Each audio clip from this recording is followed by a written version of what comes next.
Funny how things have turned out. Just over a month removed from an ugly brawl that shook the basketball world, the Philippines and Australia cross paths again in a FIBA tournament, this time in the semifinals of the U18 division, where both countries booked their tickets via dominating routes.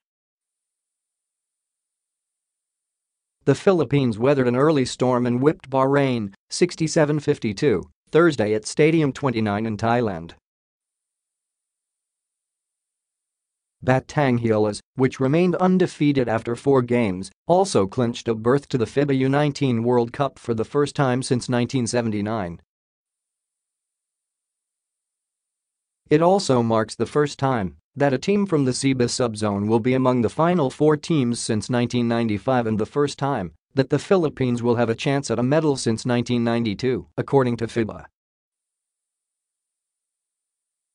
Australia forged the matchup after drubbing Japan 88-52 later in the day. But while the Australians, who leaned on Kyle Bowen's highly efficient game, applied the chokehold on the Japanese right off the bat, the Philippines wobbled early.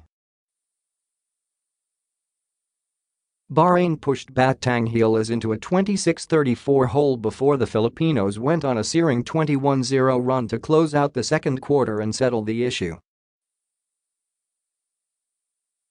As in its win over China, Batang Gilas relied on its twin towers of Kai Sato and Ajay to bamboozle Bahrain.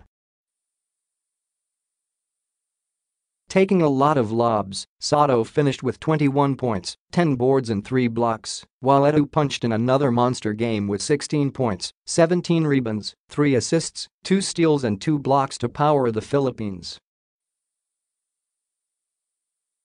The Philippines had a 52-41 edge off the boards, including 19-12 off the offensive glass. "We're all excited about booking the World Cup berth, but the job isn't done for us yet," wingman Dave Ildefonso told the Inquirer. "There's no time to celebrate," added Ildefonso, who was limited to 6 points a day after powering the Philippines to a huge 73-63 victory over powerhouse China that charted Batang Gilas' course to a showdown with Australia.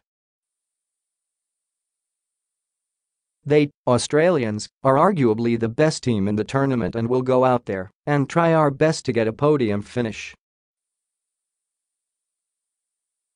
Australia was hardly bothered as it also nailed a 4th straight win like the Philippines. Led by Bowen, who finished with 22 points after making all but one of his 12 attempts from the field and added 13 rebounds for good measure, Australia jumped the gun on Japan and zoomed to a 42-27 halftime lead that it just kept adding to. The Philippines-Australia battle for a slot in the finale comes just over a month after an infamous brawl by both countries' senior squads during a World Cup qualifying match at Philippine Arena.